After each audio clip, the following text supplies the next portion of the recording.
notice?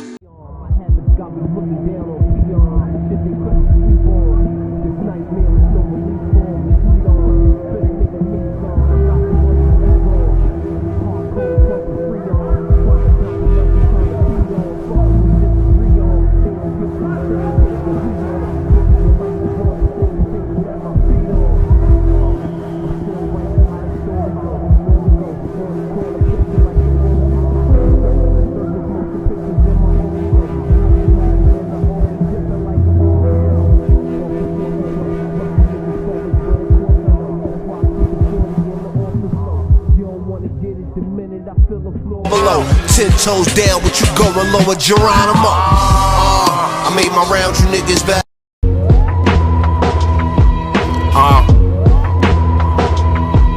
Hundos, Grease. Every time I'm here, I make a movie.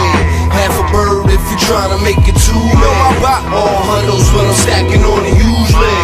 You don't want smoke, your heart pump Kool-Aid. Every time I'm here, I make a movie. Half a bird if you're trying to make it two man. All hundos when I'm stacking on it usually. You don't want smoke, your heart pump Kool-Aid.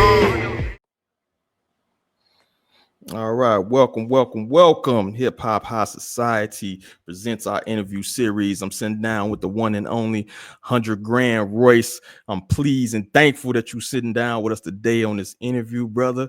For people who don't know, Harlem representative. You feel me? I've been peeping. I'm like one of the Dane Grease people. If you don't know who Dane Grease is, you definitely shouldn't even be on this platform right now, because that should be a legend in the game from DMX to everybody else. So it's definitely an honor to sit down with you, brother. And if people don't know, if not familiar with you, don't know about your background and your music, just tell us a little bit about your background, you know, how you grew up, what influenced your music, stuff like that. Yeah, I go by the name of 100GrandRoyce. I'm an artist out of Harlem, New York. I came up in the era of the spitters, like, you know what I'm saying? Word. All the famous battle rappers in Harlem that you see on TV today. This was the era I came up in. These are the streets I had to walk through and battle through to get my bar up, my pen up. And it's eventually how I got my name up in Harlem. It was a show that used to come on public access every Sunday and Wednesday with some of the best rappers that's out today. I promise you, no lie. Mad Cyphers. And I used to go on there week after week and bomb. I kick verses and I link with artists, and that's how I got my pen up. Or, you know, it's crazy. Like, I used to hear like stories back in the day, like that's a forgotten era, bro, that you just hit on. Like, I remember hearing about how Drag On got on with like the Rough Riders and shit. You had to go through a cipher with Beast, Yeah. DMX, and Eve, and then the Yeah, Locks. I went through it with Drag On too. Yeah. So Facts. now the cats just make a fucking video, go viral, and get on. So that's dope, bro. I came from the era where you know, it was cool to be outside spitting, 6 or 7 people outside in the cypher spitting. And these some of the best artists you ever heard. So you feel me? I always felt compelled to jump in. So any cypher I seen, I jumped in. Like, you know, whether or not I felt like it or not, I was in them ciphers getting my bars off. Like, you know what I'm saying? That's how I got my pen up. Exactly. A rite of passage is what I call it, which I think is Skip, but I ain't gonna get too much to my old man ramble. So we hearing your introduction, kind of what put you on as far as that, like any specific artists that you think inspired you, somebody that made you want to rap or want to spit or want to even put yourself out there like that. You know what I'm saying?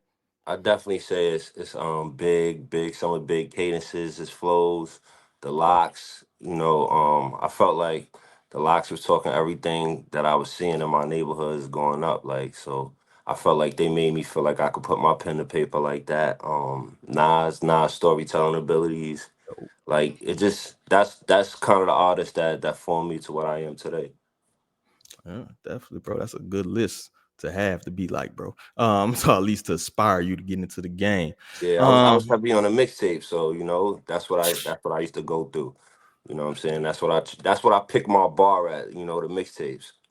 Yo, I definitely mix the mixtape. That's one thing a lot of the platform we always talk about. We try to have like a mixtape Tuesday where we highlight like that's such a underrated era, man. And I think we kind of around the same age group, right? So that was kind of like our era right there, like just people that just did music to do music. And I'm not sure that people even like it. You know, it was no music like, I mean, outside of what they was doing in Atlanta with all the mixtapes and, you know, I ain't gonna get into that, all them cases and shit. But like a lot of people was doing music just to do music because they liked it. They liked to spit. Like I grew up in an era where like you at a party, motherfucker just get a cipher going. You feel me? Yeah, that's what I'm from. That's what I'm from. You know, Yeah. instrumental CDs, 40 instrumentals on a CD, and I try to Mhm. write to every single one of them shits. Like, you know what I'm saying? That's what I come from. Like, Word. If you wasn't nice, you might well just sit in the corner, bro. You know what I'm exactly. saying? This ain't for you. This ain't for you. Yeah, definitely. Now, like talk about the collaboration with the legendary. I'm gonna say legendary Dame Grease. Hmm. I know we got the series of tapes that you got, albums, I should say, that you have. What brought that about, man? What introduced that collaboration right there? Greece was working with people in the hood, you know, as long as I can remember. I used to go up to Vacant Lot Studios, you know, far back as 2008, 2009, you know, when Max and French Montana used to come through and do records. And, you know, I was a studio rat. I'd just be in there soaking up game, listening to beats, trying to get a verse on here or there, you know, falling asleep in the studio, waking up, you know what I'm saying, trying to see if I could get my work in, you know. And, you know, Greece noticed that work ethic, you know what I'm saying? So as time progressed, you know, I was getting my weight up, dropping music, you know, making my name out there. And it just so happened that this artist that I work with, his name is El Camino. He was looking for beats from Dame Grease. Right. So, you know, I hit Grease up, you know, we still stay in contact. I'm like, yo, Grease, da da da da, you know, play the middle for him. But in the meantime, in between time, it's like, yo, it's time. Like, you know what I'm saying? My weight is up, it's time. And he felt the same way. So he like, yeah, yeah. In the meantime, I'm gonna take care of that, but it's time for me and you to get working. And that's all I was waiting for. You know, Word. as soon as we start getting production, and I couldn't wait. Like this was my moment. So, you know, I tried to take it as far as I could, you know, from the first record on. And that first record, you know, I'm just trying to get my first impression in because this is our first project. So that first record, my Just Do, you know, we went shot the video to it. We got it on Hot 97. We got it on Shade 45. You know, that record just went crazy. Like streams went crazy. So from then on, it's like, all right, we locked in. Let's get it. Like, you know, and just keep working from there. You know, he told me a minute ago, he like, yo, all you gotta do is give me the music and I'm gonna make it a hit. Like, you know what his resume is, and he really into music like that. He's a musical genius, in my opinion. So it was Word. nothing to it. You know, send him pieces and I'm gonna knock them off. Like, you know, everything we recorded is out on streaming. Every single song we recorded, we ain't throw nothing away. Everything we did is out. So that just go to Word. show you the chemistry that we got. Word. And the work ethic, honestly, man, there's so many people that don't put in that work like that, which I'm gonna hit on a little bit later, but that's dope in itself. And you know, shout out to Dane, man, is tapped into the streets, man. I fucks with Sir. that. You know what I'm Shout out to the saying? Boom Boss. Yes, sir. He tapped Yes. in. Now, I did peep one of your earlier interviews, probably from about 5 years ago, 6 years ago. The We Going In joint. Mm-hmm. One of the interesting things I heard up on there is you talking about having like one producer for the entire project. And I heard Dr. Dre say something on the interview with Snoop with that project they recently released. And they talk about having, you know, one producer for the whole pro, which you don't see a lot. Sometimes you see a smorgasbord of shit, you know what I mean? Mm-hmm. What do you still think that holds true? Do you think projects are better when you have like one producer? I know Alchemist too is producing a lot of shit, you know, one Mm-hmm. producer type of shit. So how do you feel about that? That's still kind of your case, or do you think it's better to have multiple producers? You switched it up a little bit. I kind of feel like I ain't gonna lie. I kind of feel like in this new underground renaissance we got going on, I kind of was one of the pioneers to that. Like, you know what I'm saying? I was doing Mm, that a long time ago. I feel like I'm an artist. I'm a body of work artist. So you listen to any project of mine, it's gonna be a solid body of work. And I feel like any producer I work with, I want the most cohesion possible. You know what I'm saying? I'm not. We locked in on a sign on a sound. You know, a place we taking an album. You know, and what we trying to do in the game. I don't want to bring in too many voices, too many chefs in the kitchen for that. It's gonna be or me and the producer. We gonna lock in, and it's gonna sound like it. You know, you gonna hear every like when we drop projects. Any producer I work with, when we drop projects, you gonna hear how they mental was versus how my mental was, and that's why I do those projects like that. Like it's full cohesion. mhm. I feel like that's kind of the difference between maybe a mixtape and an actual completed project, right? Mixtape, I think you more so got that smorgasbord, that variety of shit, right? You just throwing beats on there. Whereas where if you have like a body of work, like an album, I think it's better when that's one producer because you can kind of create a story. You know what I mean? I think a Definitely. lot of that is missing when you can create a narrative, create a story, create a feeling. Because like with the fixture joint, I feel the soul samples. You know, I feel a lot is more, the passion in the music, you feel me? Hmm. As opposed to like a mixtape, we just trying to get bars off, you feel me? Or something like that, get Exactly. punchlines off. And I ain't gonna lie, like I'm a life rapper as it is, like you know what I'm saying. So Mm-hmm. even when I'm looking for music to record on, I'm looking for something I can tell my story on, like you know what I'm saying. Yeah. If I'm going to just be spitting, I do that on instrumentals. But when I get ready to give you a project, I'm looking for a project for my sound to tell my life on and what I may have been going through that time, like you know what I'm saying. Good, bad, Mm-hmm. ugly, and different, but you gonna get the life out of me, like you know what I'm saying. Yeah, definitely, definitely. That's dope, man. Um, Kind of switch it up a little bit, man. I want to talk about because I peeped social media a little bit. I seen you kind of commenting on the Def Jam kind of. I'm gonna call it a fall off, bro. I ain't even gonna lie to you. We Hmm. see they threw LiAngelo Ball the bag for 8 million, I believe it is. Granted, there's some incentives in there. And nine times out of 10, you don't get what they say they're gonna give you. But just in general, we seeing a lot of people who maybe got viral off, some nonsense, some shit that went viral on TikTok or something like that. Hmm. And this is kind of the latest, I think. I mean, do they even have A&Rs anymore? But what's your opinion on the current state of like, the house that LL and Run DMC and shit built, like Def Jam? How you feel Yeah, about that? it's crazy. It just seems like they going for the quick fix. It's a couple Mhm. artists that I fuck with that's on Def Jam and all that, but it's not the same as like the Month of the Man when it was Method Man and Redman or the Hard Knock Life Tour, DMX, Hove.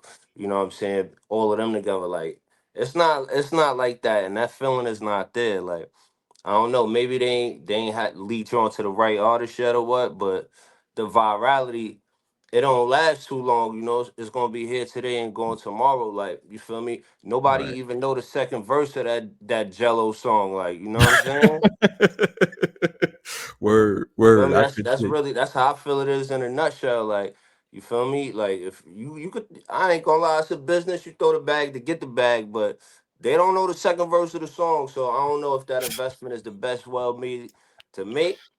You feel me? I'm an artist Mm, that's built on growing and standing. Like you feel me? Standing through the word. test of time, having longevity.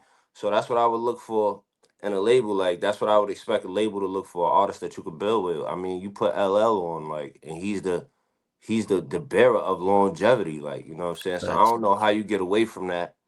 You feel me? But until they get the right people in them offices, that's what we could expect. But Yeah. over here on all hundos, we putting out that longevity, that good shit. That good Facts. this that soul food over here. Like we ain't giving you hot pockets. That fast food, you feel me? Yeah, ain't no fast food over here. Yeah, that longevity is a thing too, man. If you putting out music that you actually feel that you actually are proud to make and not just chasing the bag, you can tell 5, 10 years from now, people ain't gonna be bumping that shit. You feel me? That's what I'm saying. That's what I'm saying. Every genre got a young MC, you know what I'm saying? But All right. you feel me? We can't base the culture on that. Like, you feel me? You gotta put pause, you gotta have meat on the bones too. Like it can't be all flashy and shiny and you feel me, no substance. Hmm. And I think a lot of this, I think, with diving into kind of the recent news, a lot of things we seeing right now, like let's for instance with that Drake lawsuit, right? Hmm. Where he actually kind of exposing himself, to be honest with you. But a lot of that you can see, and as somebody on like been doing this little platform for a minute, I hear a lot of independent artist music, right? I've Hmm. heard multiple songs that honestly could be a hit. If the right person jumped on the track, if they even honestly promoted they shit. Right. Hmm. So let me ask you this: do you feel as though like the machine is purposely pushing out keeping certain artists out, or even in your success, could it be based on just being part of the machine or the machine picking you? You feel me? Nah, it's not. I don't think it's that. It's capitalism at the end of the day. Like you feel me? It's pay to play. Like if you Right. don't got the money to play, you don't got the investors to play in the game. You got to play on the level you at. Like you feel me? Yeah. Everybody don't got. Everybody might have a hit song. Like everybody that do music might have a hit song on their hard drive right now. But not everybody got 150,000 at the moment to go push that shit to the right people. And this is not Fact. the time. This is not the time anymore where it's like, oh, I believe in you. Let's take it to the top. Nah, it's nowadays. Is yo, can I get this bag off you real quick, and then maybe we could do something. You Mm-hmm. feel me? So until you able to navigate the ways to get money in this industry and being able to outsource, you feel me? You can't blame the label. The label got the resources. You got to be able to.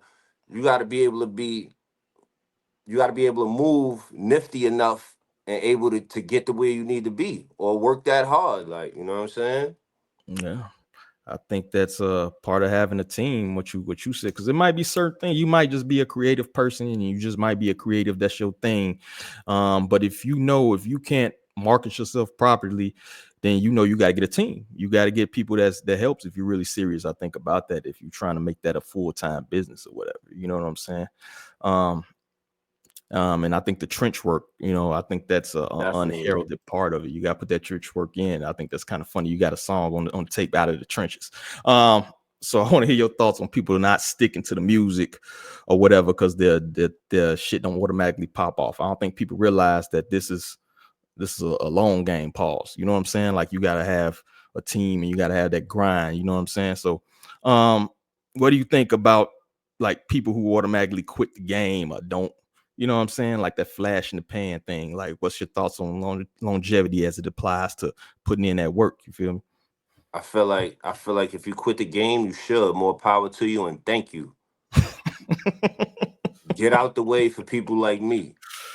Get out the way. I do this shit rain, sleet, snow, hell. Like, you feel me? If you don't got it in Yeah. you, and that's I ain't gonna lie, it's mad rappers I came across, like just in my own journey, like that got it, but that couldn't do it because they don't got the fortitude in them to keep going. Like, you know what I'm saying? Like, so if you Mhm. quit, I appreciate you quitting and getting out the game. You making room for somebody that really want this shit. You feel what I'm saying? Big old I do fact. research. I study this shit. You know what I'm saying? I learn different techniques to keep me above water. I put my work in, like, you feel me? It's not all just music and videos. I gotta learn how to put that shit. I gotta learn how to market, learn how to run ads. I gotta learn all that shit. You know what I'm Right. saying? Just to keep up. And then when I decide to spend my money, at least I know I'm spending my money on somebody that know what they doing. You feel me? So if you don't know what you're doing, you can't even hire somebody to know what they doing because you can't police them. You know what I'm saying? So this shit is really work. You gotta put that work in. So if you quit, that means you solid enough to know that you don't have it in you to put the work in that niggas that actually get somewhere do. And that's how I Facts. feel about that. So more power to. If you don't feel you got it in you, please step away. I know a couple niggas that got it that need the Facts. slot, that need the attention. You feel me? Facts. Then the herd, you feel me? Mm-hmm. Even on this media game, even on this podcast side, bro, like it's Exactly. billions of podcasts, right? They say the most of them don't go past 7 episodes, right? Mm-hmm. Um, even with the media shit, I've been this second iteration of Hip Hop High Society. We've been doing it about a year. I learned from the first time. I tried to do this again, like 3-4 years ago, but it was just me hiring freelance writers to do interviews and do written materials and shit like that. Burnt myself out. You feel me? So I Mm-hmm. came back second time with a team, and it's like, yo, we got a goal for year 1, year 2, year 3. I think Mm-hmm. artists too, it would behoove them to do some shit like that. Have you a goal that you want to hit for the year 1, year 2, year 3, but the shit might not automatically pop, bro. You know what I mean? Like you just gotta take it. But Definitely. if you ain't built for it, get the fuck out of the way. You feel me? Definitely, definitely. And your team is your team. Like your team might be one person. Your team might be your wife. Your team might be your son, your daughter. Facts. Like you feel me? Just take your team and go to the top with it. You don't need 100 people if two people could do the job better than 10. You know what I'm saying? Big old fact, bro. All right, let's take it back a little bit. Let's go to Harlem, right? Let's take to Harlem. I know you've seen the viral shit that's been popping off, man. Jim Jones and Camron at it Mm-hmm. again. What are your thoughts on that whole thing, bro? Yo, I hate to see it. I hate to see it. You feel me? Like, you feel me? I done came across Jim Wild times in Harlem. I done met Ken Mad times. Like, you feel me? Hmm. And both of them is cool. Like, so you would hate to see them go through it. At the same time, like this is a generation or two before me. Like, you feel me? I wasn't even nice when I was listening to them. You feel me? Right. So that's like your parents going through a divorce. You hate that they going through it, Facts. but you ain't supposed to be in their business like that. Like, you feel me? Like, you feel me? I'm not qualified to speak on their relationship. These are two icons in Harlem. You feel me? That touched the people that was around. I hate it though. I hate it though. Like, you feel me? That shit is trash. You feel me? Mm, Especially the fact that it's in the public. You feel me? exactly. That's your man. You ain't supposed to be beefing with your man in the public eye, unless all that shit is a facade and they helping Jim get lit. That's one thing. But if that ain't the case, I don't want to see that shit, man. I don't want to see that shit. Which I mean, it could be the case. I did see it release a couple songs. Like it was quick Yeah, that he turnaround been for going songs up. and projects. You know what I'm saying? That was a quick turnaround. So Yeah, Jim been going up. So if that's the case, then you feel me? That's a marketing genius between them. But if it's not, I hate to see it. yeah, hate to see it. Hate to see it.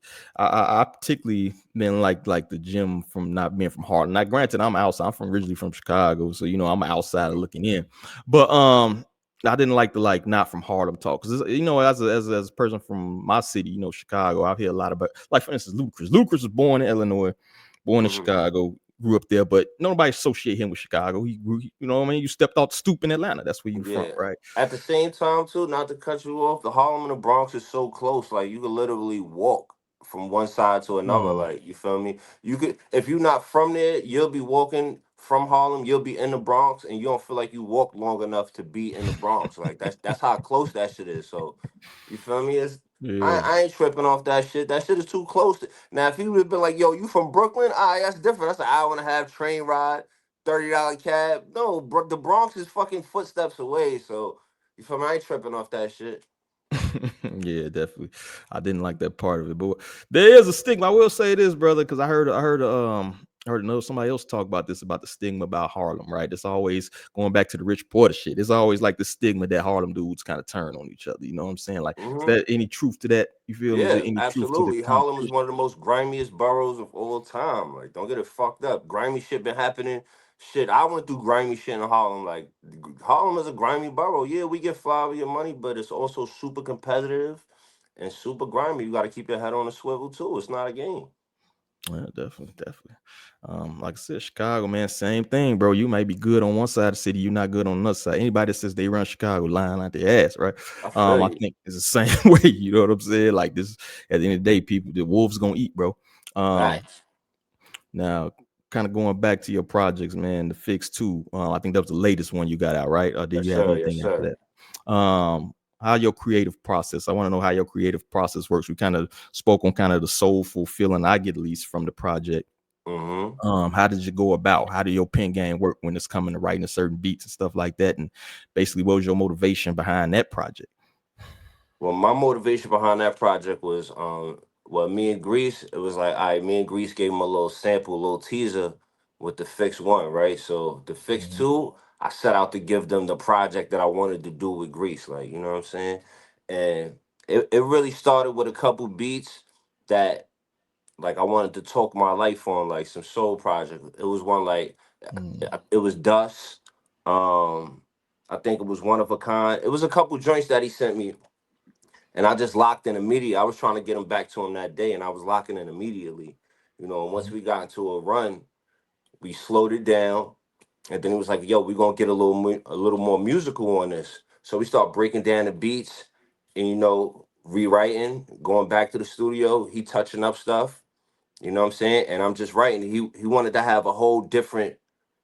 Grease is musical. He got like five different personalities when it comes to this music shit. Like, you could tell.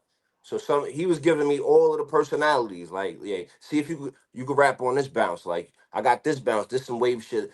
You know what I'm saying? He giving me mhm. ideas, and I'm like, bet. And I'm going to write to him. I'm locking in immediately, like, until we felt like we had a project done. Every beat he sent, we did. Like, you know what I'm saying? And he was impressed. And the fact that I was impressing somebody that I looked up to, you feel me? It just kept me feeling, just kept me wanting to write. I was trying to write every day. You know, a Word. bar here, four bars here, a song here. And everything I did, I was recording, like, you know what I'm saying? He worked with everybody I ever looked up to. So, you know what I'm saying? I had to impress him. If he ain't say it was good, then it wasn't good. So I just had to lock in. Like, it was that type of deal. Like, it was some pressure, but it was also me wanting to tell my story and me wanting to step outside. Like, yeah, I'm here now. Facts, bro. Facts. I think the pen game still to this day is an underrated part of the process. I think the notepad, no pen era kind of, you know, Yeah, this is devalued the crazy. pen game. You know what I'm saying? A lot of y'all cats, I'll be honest with you. Y'all watching this, a lot of y'all need to learn to write, bro. Learn, read books, bro. Definitely, definitely. Learn to Yo, write. come up Everybody with can't a do that one line or shit. two in your head, man. Put it on paper. It's good to look at your words, man. I like looking at my words. And it's easier to perform when you know your shit. When you writing your shit, it's easier to memorize. You know what I'm saying? You see your words, you visualize what you're saying. When you look at your words on the paper, you know you ain't saying no dumb shit. You know what I'm saying? Why did I write that? Man, let me erase this shit. Like this some whack shit. You know what I'm saying? You gotta self edit sometimes, and that's something we'll write and do. Like, you know what I'm saying? Right. Yeah, you know what I mean. I used to MC. I used to rap a little bit back in the day, bro, and that's kind of what it was. If you're in a room full of cats and it's like three people on the song or the verse, what you do before you can get in the booth, you spit your verse to each other, right? And there be Exactly. times where you've been in the room with a cat and be like, "Man, you rewrite your whole shit." Like, "Oh hell, no, you ain't finna show me up." So, Right. And I ain't gonna lie, like shout out to Big Dubes from the Sporty Thieves. Like he was one of the first studios that I used to go to. He had a studio and he showed me how to hold the paper up when I'm rapping on a mic. Like and I ain't never really had to memorize my shit after that. Like I just wrote after that because I knew how to read my shit. So shout out to him. That's an underrated thing. Like, you know what I'm saying? When you write and how you hold your shit up on the mic, like, you know, get your projections out correctly. hmm big facts, bro. Shit, I'm gonna go off the rails a little bit. Sports talk, bro. We know the we know the game on today. I want to know who you got winning, who you got going to the Super Bowl. You feel I me? ain't gonna hold you. I ain't gonna hold you. Like I had Josh Allen on my fantasy team all year, and he was cooking. So I'm not gonna abandon him now. Like you feel me? I'm picking him to go all the way. Oh I'm a shit. Giants fan. I hate Philly. I can't stand Saquon. I can't stand Jalen Green. Can't stand the Commanders. I'm sick of the Chiefs. I'm going with the hometown. Even though it's Western New York, it's still New York. I'm running with Buffalo. Facts. I actually picked Buffalo. I mean, I'm like I said, I'm a Bears fan. I got no dog in this fight. We Right. sucked since the year I was born. Um, but you know, I think I'm gonna roll with Buffalo as well, man. I think they're due. Yeah, it's time. Finally, you know. So I Right out. feel That's what you I'm with going with. that. Now That's what back I'm to the going with. music talk real quick, man. What's your goals for the future, man? Where do you see yourself in the next few years? Is there any goals that you want to achieve that you haven't hit already? You feel me? Well, there's a couple goals I haven't achieved. I got them written down somewhere, but I know a couple of them is my first headliner show. You know what I'm saying? I wanna release way more music than I did ever. I'm trying to put out, you know, at least 5, 6 projects this year. Oh, It's a couple platforms that I would have touched that I won't name until I get to them platforms. But and I'm trying to get back on High 97 again. I'm keeping it yeah. light. But all me reaching my goals, I'm working to it, and I know the results is going to be very fruitful as I work towards my goals. So I ain't tripping. That's what's up, bro. As far as anybody that's gonna be listening to this interview, that's gonna watch this interview, let our audience know, man. How can they support your music? Where could we go? Where could we get your shit from? What's the preferred platform you want us to hit your music up on from? You know what I mean? Yes, sir. First and foremost, I got everything that you could get from me on 100GrandRoyce.com. You know what I'm saying? You want to book me for anything? It's a link in all my bios. You could book me for anything. You could go directly through me. You feel me? I'm on all your streaming platforms. But yeah, hit that linktree.com/100 Grand Royce and you could tap in with me for anything. Like, you know what I'm saying? I pull up and perform, pull up and fucking smoke L's with you. Like, you know what I'm saying? We could play PlayStation, Right. whatever. Book me, holla at your boy, man. I'm outside. That's what's up, man. And I appreciate you too, man. Cut out that middleman. Having a dialogue with you, bro. You actually respond back, man. A lot of these cats act real bougie. Want you to go through the Gmail and going through all the platforms, which I respect to a certain extent. But it's cool, man, when you can actually sit down, talk to somebody, especially one of the people who's with the legendary Dane Greach. You feel me? So for you to just come down and sit down and talk to me and actually have that dialogue, bro, I support you and hope you support the platform as well. Like I said, we trying to do the independent thing. I'm not gonna say a complain about the current state of hip hop. We trying to get the goofies out. You know, I ain't gonna stay on names, Right, but facts. we try to get them the fuck You up out can of here. though. You Get them feel up me? out of there. Get them up out of there. Word. It make Word. room for niggas like me.